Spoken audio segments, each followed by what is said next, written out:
Kenapa penguatkuasa Malaysia begitu lemah dalam menangani isu Rohingya? Baru-baru ini dalam Dewan Undangan Negeri Selangor, Menteri Besar Selangor telah menyatakan bahawa hampir 10,000 orang Rohingya telah berada di Hulu Langat. Dan golongan Rohingya di Hulu Langat ini menggunakan identiti mereka sebagai pelarian untuk buat pelbagai benda. Salah satunya ialah memiliki aset, membuka perniagaan dan lain-lain lagi. Ini menimbulkan persoalan, kenapa kerajaan Malaysia dan penguatkuasa Malaysia begitu lemah dan tidak tegas dalam menangani isu Rohingya. Satu, kerana kita faham Malaysia adalah anggota PBB, iaitu Pertubuhan Bangsa-Bangsa Bersatu, di mana setiap tindak tanduk kita yang dilakukan akan dikritik kalau kita tak melakukannya dengan betul. Contohnya, kalau kita mengusir terus orang-orang Rohingya ini daripada Malaysia tanpa kemanusiaan, maka banyak implikasi hubungan diplomatik dunia akan berlaku terhadap kita. Satu lagi masalah yang akan timbul ialah ke mana kita nak letak orang-orang Rohingya ini kalau kita nak usir mereka keluar daripada Malaysia. Ada yang kata kita patut letakkan mereka di tempat khas, tetapi saya berpendapat bahawa kita tak patut terima mereka ke Malaysia di tempat yang pertama lah pada awal-awalnya. Walaupun orang-orang Rohingya sudah bertapak di Malaysia selama 40 tahun.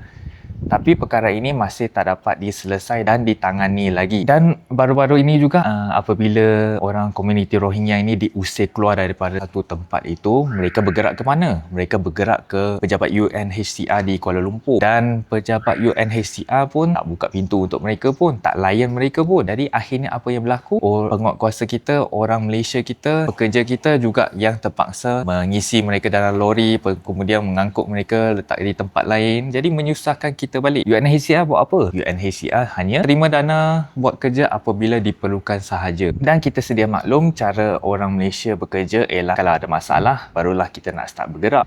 Kita bergerak pun macam mana? Kita akan bergerak dengan menubuhkan jawatan kuasa dulu. Kemudian jawatan kuasa apabila bergerak lambat, kita akan tubuhkan satu lagi jawatan kuasa untuk memantau jawatan kuasa tersebut. Dan apabila rakyat marah, orang awam marah, mereka akan tubuhkan lagi satu task force, jawatan kuasa khas lagi untuk memantau lagi benda ini. Jadi benda ini berperingkat dan menimbulkan persoalan kenapa susah sangat nak ambil tindakan yang tegas, pantas dan drastik untuk melindungi hak rakyat Malaysia secara umumnya. Jadi apakah pandangan anda terhadap perkara isu Rohingya ini? Kenapa kerajaan Malaysia ataupun penguatkuasa Malaysia masih lemah dalam menangani isu Rohingya? Itu saja untuk video ini. Jangan lupa untuk like, subscribe dan share.